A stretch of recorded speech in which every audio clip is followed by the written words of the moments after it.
Welcome to the Mental Fitness Podcast. Today's entrepreneurs are mental athletes that have to know about the mind and how to keep it fit. Our goal is to increase our resilience against stress and anxiety, optimize our productivity, motivation, and optimism by learning about the human mind through psychology, neuroscience, and human behavior. I'm your host Ozan. I'm a founder who has experienced the challenges of launching and growing a business and a keen student of human behavior over the last 15 years. I'll share with you what I know and learn. Hundreds of impactful, behavior-changing ideas are waiting to be discovered by us. Let's begin now.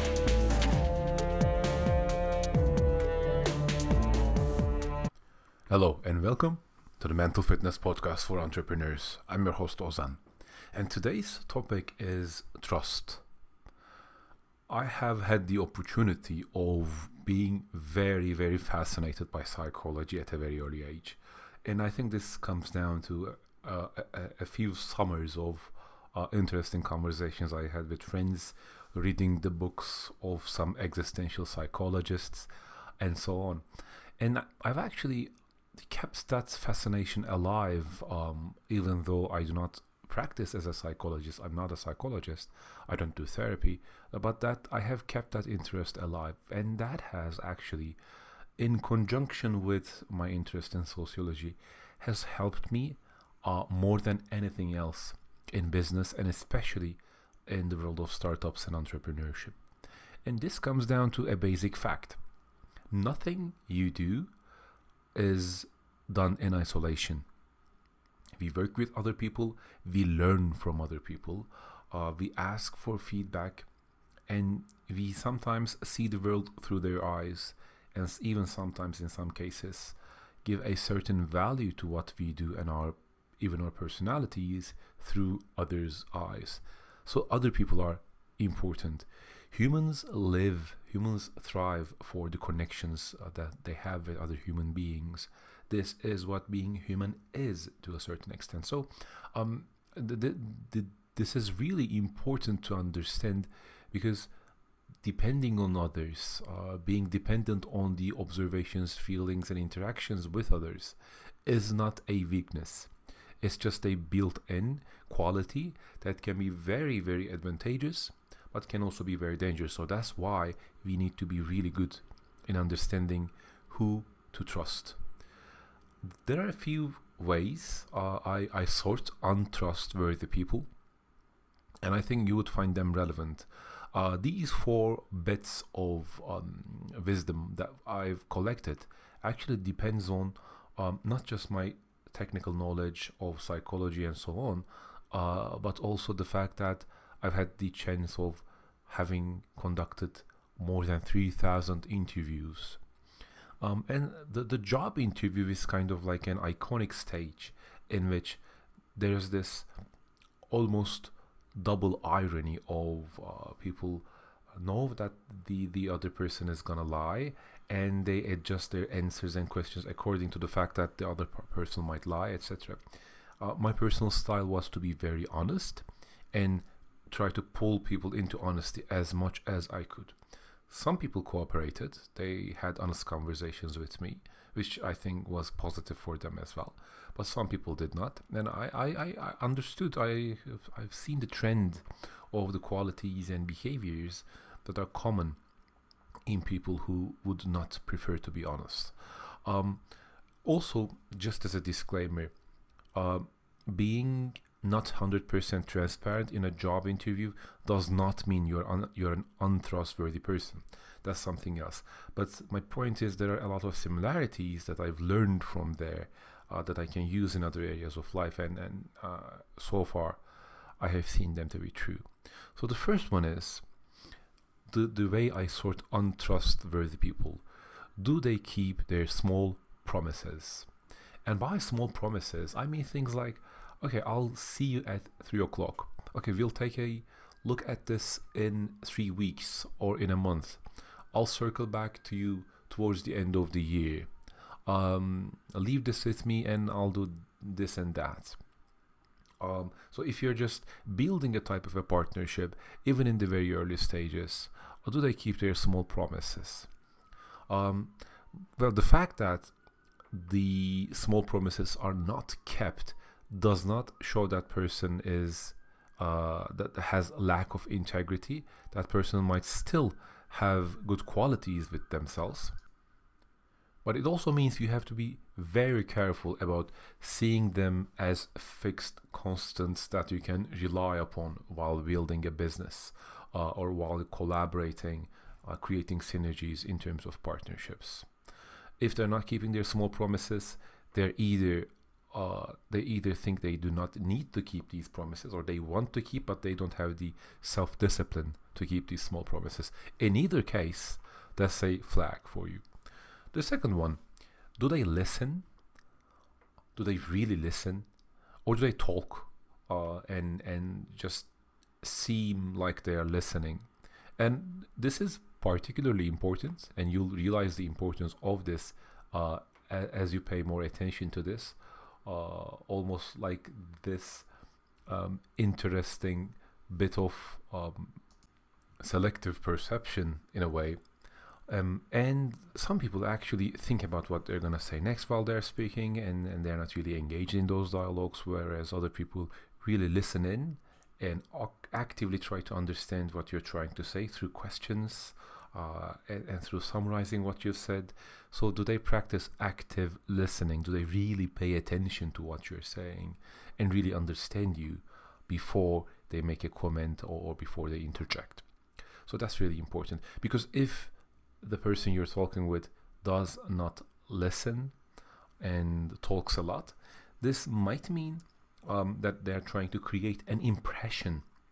They want to be in control of the flow of the conversation, which might mean, doesn't always, but might mean they don't want the conversation to lead to places where they have things to hide, where they fear you catching their lie in a way.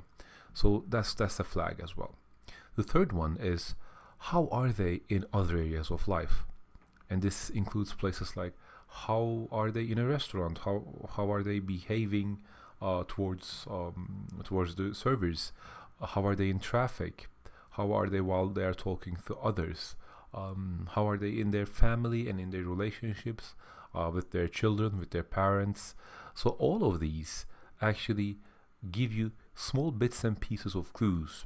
So if a person has a really short fuse, has difficulty managing their anger and emotions, if in the face of an unpleasant situation is very, very quick to react and potentially be toxic in a way that actually elevates the discussion to a higher BPM, beats per minute in terms of your heart rate. So that type of personality and that type of behavior, even if it might seem like another area in that person's life, do not make the mistake of thinking, okay, this is not the business domain, this is another domain, and so what we are dealing in business with this person. The reality is these boundaries tend to blend a lot. So if a person has that problem in a particular area in their life, because it ties to their personality, they will have that problem while dealing with business. So how are they in other areas of life? Try to collect the clues for that. I try to do that, and actually that gives me a lot of insight into quickly sorting out with good precision which people are untrustworthy. So the fourth one, and I think this is the most important one, that's why I left it till the last. So what is their core motivation, core driving motivation in life? What I mean is, ask this question: what are they primarily after? Are they primarily after money? Are they primarily after pleasure, power, status, fame? Or on the other hand, some other things, such as, do they enjoy being productive? Do they enjoy creation? Do they have goals beyond themselves? Do they care about the world? Do they care about their country? Do they care about their city? Do they care about people outside of their family? And this is something I would like to underline. The instinct to protect your own family is not a selfless instinct. It's actually a selfish instinct, because those people are tied to your very own survival. The mere fact that you want to protect your family is not a selfless act, but it is a selfish one. Now, don't get me wrong, we have to be selfish sometimes. Like, protecting your family, you have to want that. It's okay to want that. But the fact that you want to protect your family and you would do anything for your family does not show that you're caring for other people and that you're selfless, because your family is an exception. And if anything, it just goes on to prove that you're thinking about yourself rather than others. What is real about thinking others is thinking about the wealth, happiness, and productivity of people you've never met, and giving people opportunities. So ask this person, what is the core driving motivation in this person's life? What are they primarily after? And once you have that, you have a lot of clues you can work on to actually get a good, highly precise picture of what this person is like, and whether that person is trustworthy to go into business, to partner up, to be in a project, or just have as a consultant, have as a provider, have as someone you'll work with, have as an employee, anything and everything. They can be after money, they can be after pleasure, they can be after status. It is okay. The mere fact that they're after these does not mean that they're not untrustworthy, but in combination with the other factors. For example, if a certain stereotypical person has number one priority driving motivation in life is to get power and status, and they listen less and talk a lot, and they're kind of rude and harsh in other areas in their life, they're spontaneous to the point of being very, very reactive and on a short fuse, and they don't tend to keep some of their small promises. And now when you have these in combination, then this is a red flag, a combination of flags, but in total it just means it's a huge warning sign. So these are some of the things that I tend to look at when I try to sort untrustworthy people. Hope this is useful to at least some of you, and thank you for listening and tuning in. I will talk to you in the next episode. Take care of yourself and your business. Bye-bye.